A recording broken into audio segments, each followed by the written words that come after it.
Hey everyone, Grandmaster Ben Finegold here. I didn't make a video yesterday because I was at the chess center all night. And I wasn't going to make one tonight. It's actually after midnight here. But I'm playing in a tournament, as you know, if you watch my videos. And I have 3 out of 3 so far. All 3 games suspicious, so that's good. If they weren't suspicious, what's the point of playing?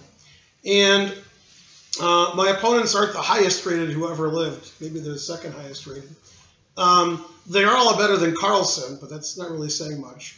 They're sort of like, I don't know, Nakamura? No, they're better than that. They just lose all their games. Anyway, your hero, Magnus Carlsen, once again did not win a tournament.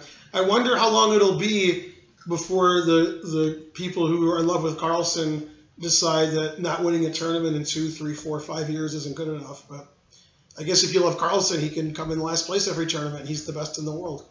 Anyway, MVL had a great tournament. I was going to make an MVL video because his last game was great, even though the commentators didn't understand the game. But I understand the game. MVL played almost perfect game and didn't give Nepo much chance. So that was a very deserved victory. And Carlsen played a nice game against Levon in the end, in the last round. I guess he can play one good game of tournament. And that was clearly Levon, man. He sort of went crazy there. Crazy like a fox? No, it was more crazy like Fox News. So if you guys thought you were crazy, and you are, Levon went even crazier. And then Svidler won a game. I couldn't believe it. I had to go to the hospital and make sure I was still me. So Fabi had a bad tournament. Svidler, after losing the first round, had 7 draws in a row and then won his last game. That was a good finish for him. The only player not to win a game was Nakamura. 2 losses and 7 draws, consistent. And Wesley had 4 losses. It's funny, the whole tournament, everybody's like, Wesley sucks. This is the worst tournament in the history of chess. How could he be so bad? I guess they don't talk very fast, these people. Anyway, he actually tied with Nepo Mniachi. I guess people didn't expect much from Nepo, but yeah, Nepo can play well. He just decided not to. Okay, now I won the first round against Logan Wu, who's a kid. And I guess he's 12. I'm within a year. He's either 11, 12, or 13. And he's 21, 20. And that game was suspicious. I'll make a video about it later.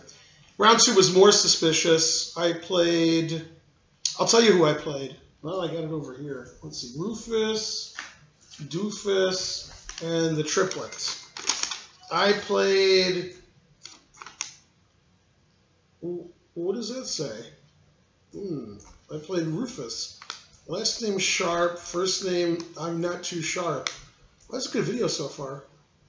What does that say? How come I can't read my writing? Well, he's from Tennessee. He's a kid. He's 2030. His last name's Sharp. And I can't read what I wrote. And I know his name. I already wrote his name like 10 times. But this is the yellow copy, so I'm innocent. Looks like it starts with a W. It doesn't start with a W. Anyway, it was a sharp game. I won on time, actually, and it was an up-and-down game. We won't look at that. We'll look at it later. I might even find out my opponent's name at some point. Anyway, this game was against Kapish Potula, the only Georgia player that I played. I played 3 kids so far. And I guess Kapish is 15? Yeah. Do I understand that right? All right. I do understand it, so I Kapish. Okay, so... what's funny is Kapish plays in the 3-day schedule, and I played in the 2-day schedule. So when I played my round 1 this morning, he was asleep because he already played round 1 last night. And therefore, he didn't see my first game, which went the exact same way. So I'm making 2 videos for 1 here. With a move order snafu, this is also, and also let me point out, Bishop D2 is unusual. I normally play G3. I play Bishop D2 occasionally. In fact, I won Game of the Week in the U.S. Chess League against Niklas Huschenbeth about 3 years ago? I'm guessing. I don't know. Anyway, I've had this position a few times. Problem with this line is if black plays knight e4, then it's just totally equal. And that's what Logan Wu did against me, and I somehow was able to win. This guy played b6, which is a quote-unquote mistake. It's not really a mistake, but it allows white to do something super aggressive that normally black wasn't expecting. Then they're psychologically crushed. And I've had this like 5 times. Knight g5. Now I'm threatening mate with bishop takes f6 and queen h7 mate. For example, you play bishop b7, and I take your knight, and you take, and I mate you. That would be my game against you. That's right, Hikaru. That's my game against you. Okay. Maybe it was Magnus. So, most of my opponents played g6 here. This is my game with Hushenbeth from the U.S. Chess League, and he didn't do well. I won in like 25 moves. I have all the dark squares. I have the 2 bishops. His king is no good. Now, my opponent played the best move, rook e8, even though he was clearly perturbed by knight g5. He readjusted himself. And the point of rook e8 is to avoid mate. If you're taking notes at home, and I'm sure you are, probably you're taking notes like, what was Ben's opponent's name? You should avoid mate. My phone here? Yeah, it is here. I'm going to find out my opponent's name while we're talking. Let's see. I got a funny comment from a previous video where the guy said, quote, if you can call them people. Yeah, he's right. Yeah, the truth hurts. Now, I posted who I played in the second round. Boy, if that guy sees this video, he's going to be pretty insulted. Okay, you can talk amongst yourselves. Let's see. Rufus, Doofus, the triplet. Here it is. It says, I resign. Weston. I can't read Weston? What is this? Oh, yeah, that's not really a good T. That's the worst T ever. Oh. Okay, so Weston sharp. You can see I'm not too sharp. Now, rook e8. This is my game with Kapish Potula, though. The idea is it's no longer mate. And you might think, well, queen h7 check, even if it's not mate, it's got to be good. Not really, because now my knight's hanging on g5, my b2 pawn is hanging. I don't really have an attack. I can check him once more. And I like black in this position. I've seen rook e8, I know that move. So the idea is to play b4. Now, one of the ideas behind knight g5 is to checkmate him. The other idea is the knight on g5 is protecting e4, so he can't play knight e4 now. I think h6 is the best move. That's the most common, but he played knight b7. It's hard for me to believe that white's not close to winning here. I had the 2 bishops, all the dark squares, and black's queenside looks like he's kidding. It looks like a bad game of 960. The computer says white's slightly better, so I don't know. Rook d1 is mildly inaccurate according to the engine. h6. After the game, I thought I should play h4, but the engine says this is better. So, okay, and it says all these moves are great. After the game, I thought g3 was a mistake, which I played because it weakens my c4 pawn. My bishop on f1 naturally defends that, so I could play e3 and develop my bishop. But I wanted to fianchetto my bishop. Computer says that's good. It says these moves are all good. I could castle or play f4. It says f4 is good. And he thought a long time before bishop d7. And I realized I have a couple of issues. So the first thing to point out is if he plays b5, which looks good, because my pawn's pinned, I have queen c6. And all of a sudden, everything in black's position is hanging. His queen, his rook, his b-pawn. Well, that's the point of bishop d7. Now I can't play queen c6. The other point, other than playing b5, is he wants to play rook e to c8. I don't have a good way to defend my c-pawn. So I played queen d4 threatening mate. This is my first real mistake. The idea in the game that I had, bishop b2, so I could play rook c1 and defend my c-pawn, I should have done that now, and the engine says I'm better like 0.4, 0.5. But queen d4, slight mistake. f6, never play f6. And I played my idea to play rook c1 and defend my c-pawn. But now he can play bishop c6. And obviously, when my queen was on e4, I'm defending c6. So I don't want to trade bishops because then I got nothing. I like my 2 bishops. So I sacrificed a pawn. I played e4, which looks good, but e5 is strong. I don't want to trade these pawns because now he has a great center and his knight has the d6 square. He could also go to e6 and try to go to d4. And, well, I have an isolated e-pawn that's blocked. So my plan was to sack a pawn, which I did. I played queen d3. Engine says that's fine. And after takes, I can't take back on f4 because my e-pawn is in a lot of trouble. He has bishop takes e4 and f5, or f5 right away. Probably queen e7 is okay. So, castle. And now, even though I lost a pawn, my dark square bishop's looking better. Takes, takes. Now I'm threatening f6 with a lot of firepower. I have rook f6. I have bishop f6. I'm down a pawn, But I have 2 bishops, and more importantly, I'm still keeping his knight at b7 at bay. And the position soon explodes, so maybe it's Michael Bay. Boy, if you could see how much my wife is laughing now. I mean, it's just, she's on the floor. Okay, so king h7, getting out of the pin. And the computer says this is equal, and it gives a stupid line, because computers are stupid. Queen d3, threatening discovered everything, and then always repeat. Boo, no draw. Okay, so instead, I played rook f4, which now the computer says I'm slightly worse, but I'm trying to win. My opponent was in time trouble, which I guess is good. He played knight e8, finally getting his knight back into the game. Once again, the engine wants me to play queen d3 and says it's about equal. I'm a little worse. Played rook g4. And now I'm unmasking my queen on the d-pawn because my rook was blocking my queen. Earlier in the game, the d-pawn was defended by the knight, but he moved his knight. So I thought, okay, I'm attacking his pawn. He's going to defend his pawn. He can't play knight f7 because that hangs g7. And knight b7 seems silly. He just went for b7. He's losing 2 tempi. So I was pretty sure he'd play rook e6. But he played a better move. In time trouble. Played knight e6. Exclam. And now I realize if I take on d6, I'm eliminating his weak pawn, opening the d file for him. My rook on g4 isn't well placed in the endgame. So I don't want to trade queens. I don't want to play rook takes and pin my rook. He'll play rook d8. So I played bishop h3 because I wanted to play bishop f5 check.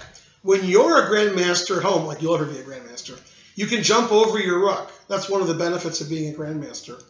Okay, and I thought I'd move my rook next move, maybe to g6, and then play bishop f5 check. And I thought, well, he can't play knight g5. I'll just take it and start attacking. So, of course, he played knight g5.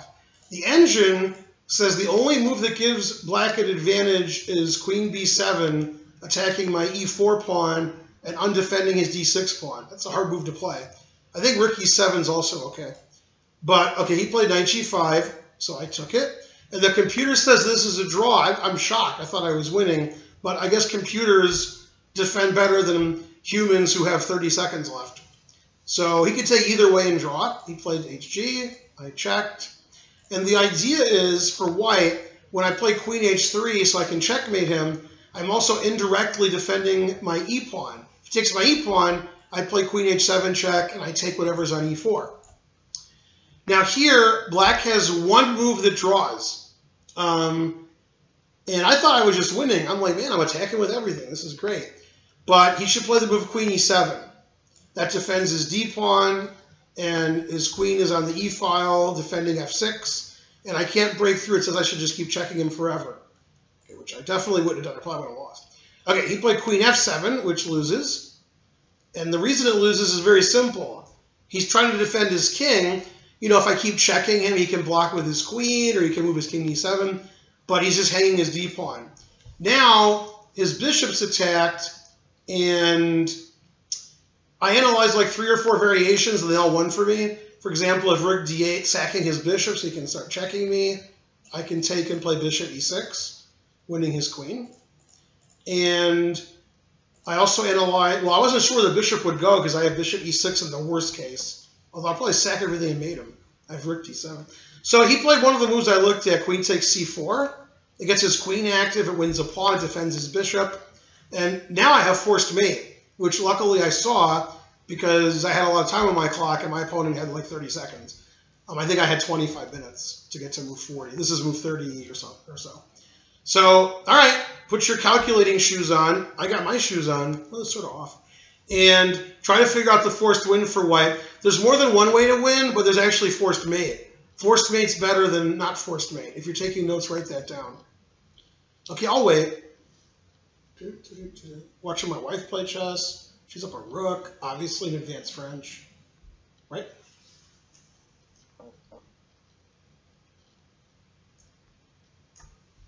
Still up a rook. Actually, up an exchange. I can't count. Yeah. Okay, so you found the answer. Queen h7 check. Now, obviously, if king f7, bam! Oh, snap! Oh, no, I didn't. You can't take my rook because it's illegal. I can show you. See? Illegal. So king here and super mate. Hooray, that's not even mate, that's super mate. So king f7, no good. So he has to play king f8, which he did. And then I do it anyway. Rook f6 check. Bam! If king e7, that transposes to supermate. So he took. Now, this is the move you had to see, although it turns out the other move also wins in like 1,000 moves. But this is quick mate. Queen h8 does win. The engine says so, but it takes forever because he has queen g8. But queen h6, he does not have queen g8. So king e7 is easy to analyze. I analyzed it. That was good analysis. Checkmate. King f7 is also easy. And checkmate. And so he played king g8. Makes sense. And again, more than one move wins, but this is mate. Bishop h7. Now if king h8, bishop f6 mate. The other legal move is this, queen f6 mate. So after bishop h7, he resigned. So that was a lot of sacrificing for me, and that more than made up for my first 2 games. I don't think I played those games. Probably tomorrow I'll play another 2100, probably. And then I have a buy in the last round because I have stuff to do. So it's possible I'll get first, and it's also possible I'll get paid this time. That's right, I haven't been paid yet. They're expediting a check to a lot of people, and we're supposed to get it Monday. Somebody has a case to dispose of. Now, since I'm winning all these tournaments and not getting my prize, that leaves it up to you, the viewer who loves me so much, even the ones who hate me. You got to donate. The more you hate, the more you donate. That rhymes. Okay, so you got to do that. If it didn't rhyme, you wouldn't have to. But that's the Johnny Cochran defense. So when it rhymes, you got to do it. So get out your checkbooks, get your PayPal accounts, get your mama's purse. You know where it is. Go to the ATM. You know, let's see, what else could you do? Rob a bank? I might get in trouble if you did that. Well, okay, rob a bank. And but do it like another country so that they don't know about it. Canada, they probably don't have guards in Canada. If you can fight off a hockey stick or a broom, you can rob a bank in Canada. Okay, and my wife agrees. She's nodding. She's like, rob those Canadian banks. Okay, she even threw in an A. That was good. Okay, so follow me on Twitter and Facebook and Instagram, and at the tournaments, follow me. Like and subscribe here on YouTube. Tomorrow night or Monday, I'll show the rest of my games, and I'll show MVL's last round victory. I was also busy yesterday. I made 5 videos for chess.com. So if you're a member of chess.com, over the next 5 weeks, I have a 5-part series. So watch for that. You actually can't see me on that, so that's even better. It's just a chessboard and me making crazy jokes. And those videos are short. I don't mean Nigel short. I mean they're pretty, not like Nigel short. These are actually good videos. All right, see you guys next time. I don't see you donating yet. Come on, let's go. All right, until tomorrow, adieu, au revoir, a bientôt, etc., etc. Bye, everyone.